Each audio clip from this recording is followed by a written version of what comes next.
subsection 1, and we'll be having the Speaker of the National Assembly as well as the Speaker of the Senate first address members of Parliament, notifying them that they have a guest who happens to be the President of the Republic of Kenya for that particular address, and thereafter he'll be inviting the President to address the nation in regards to the opening of the 13th Parliament as well as his agenda for the members of the public. After the address by the President, we'll be having another address by the Speakers of the National Assembly and the Senate, and that happens to be the only order in the order of business today. And after the address by President William Ruto, the House will be adjourning until next week. But of importance to Kenyans is what the President could be making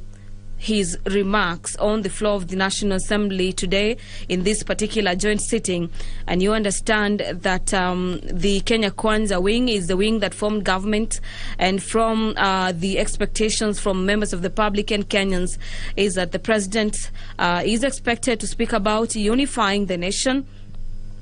at a time when the peace and tranquility of the nation is quite important for him to spearhead the development agenda. On your screens is direct at the entrance of the chambers. You have members of the clerk as well as the religious leaders already in line and waiting for anything to get to make their way to the chambers this afternoon. And this is to allow for the President to make his remark. You'll understand that the President has a lot in regards to his manifesto. He has made a couple of speeches and agendas in regards to his maiden speeches that he has made not only in Kenya as well as in the United Nations General Assembly. On your screens at the moment, members of the clerk as well as members of the religious bodies, relevant religious bodies in the country, as well as the judiciary, the executive,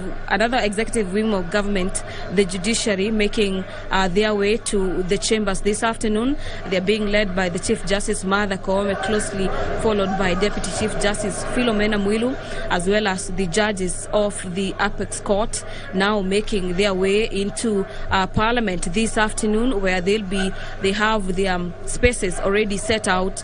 for them to reserve for them as they follow up on this particular speech by the President, a highly anticipated speech by members of the public, not only in Kenya as well as from the neighboring countries. We'll be waiting to hear what the President has in store for the nation as well as for probably matters that may affect the East African community as well. You understand that matters of our nation also in a way get to affect our neighboring communities, and issues to do with matter security are some of the issues we expect the President to address this afternoon.